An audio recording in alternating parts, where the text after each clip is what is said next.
I am just outside Frankie Plating off East Washington Boulevard and Glasgow Avenue, where firefighters have been on the scene since just before 1 a.m. Senator Mike Braun criticized the amount of proposed spending for the Biden administration and shared his overall thoughts on the state of the Republican Party. We have yet to see any protesters outside of Carroll High School, but we do expect to see parents picket against the use of masks throughout the NACS district later this morning. I am here at the Tin Caps team store as the Tin Cap season is only 2 weeks away, and there's a lot to be excited for over at Parkview Field. I am here at Memorial Coliseum for the 48th annual Home and Garden Show, and I am joined alongside Andrew Gritzmaker from Habitat for Humanity. Andrew, thank you so much for waking up bright and early with us. Well, Indianapolis and Evansville were able to host the Division I and Division II college basketball championships.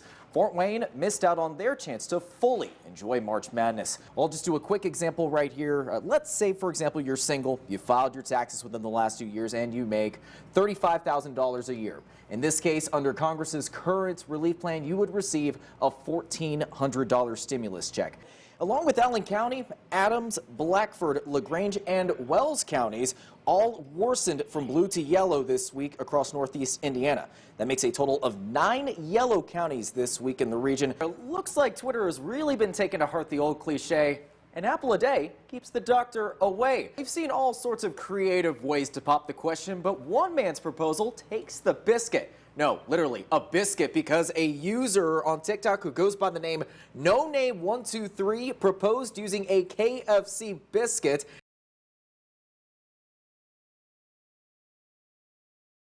According to the Bureau of Labor Statistics, Indiana's unemployment rate is about 4.2%. That's more than 140,000 Hoosiers. WANE-15's Josh Ayen met with local job experts to get advice for those who have seen little success in their job search. As of now, conditions are ripe for someone who's looking to get back on their career path.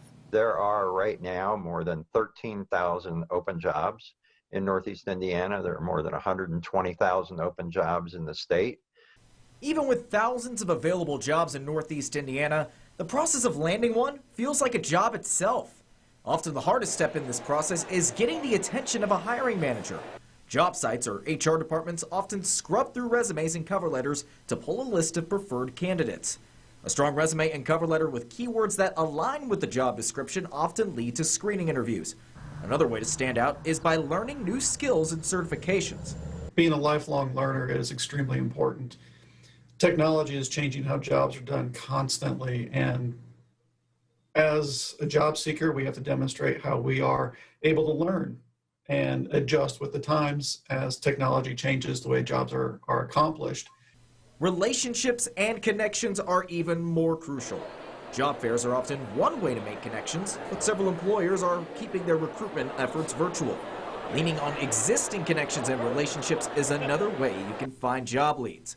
When you do land an interview, remember that this is a two-way conversation between you and the hiring manager. Andrew Booth from MedPro Group interviews about 150 candidates every year. He shares what he pays attention to the most when he conducts an interview. You want to have a sense of, does the person really understand what the job is?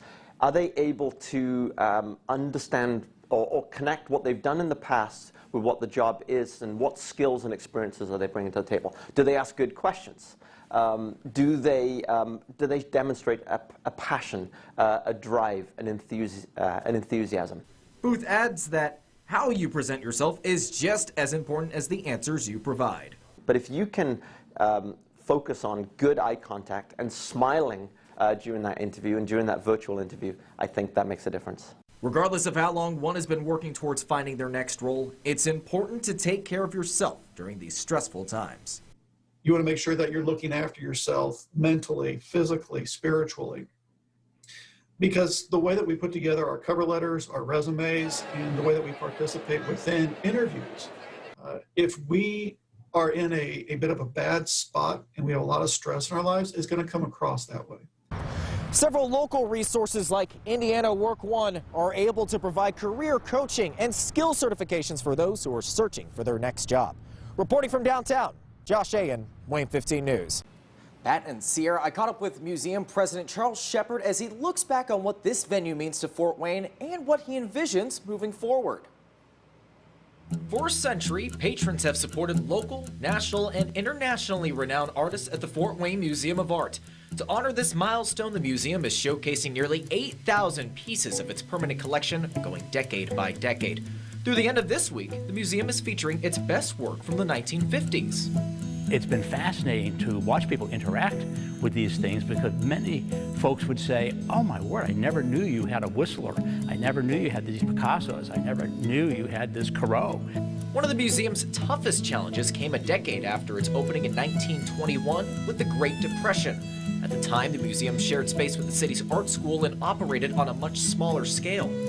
You know, our progress might have been a little slower once the money came back to the country, but the fact of the matter is we were always steadily growing, steadily building an audience. Coming out of the Depression, the museum grew a dedicated following and eventually moved to its current home in 1984. Along with its current collection, museum staff are proud of the ways they've helped local artists over the years. Shepard touts the museum offering free consultations to those who wish to take the next step in their career. Looking forward, Shepard is always looking to find more ways to feature the museum's growing collection. We're really ready to grow more, and by that I mean physically grow more. I think you're going to see some workmen on the site in a new building starting to be formed very soon. The museum's Making of Meaning collection is on display now through March of 2022.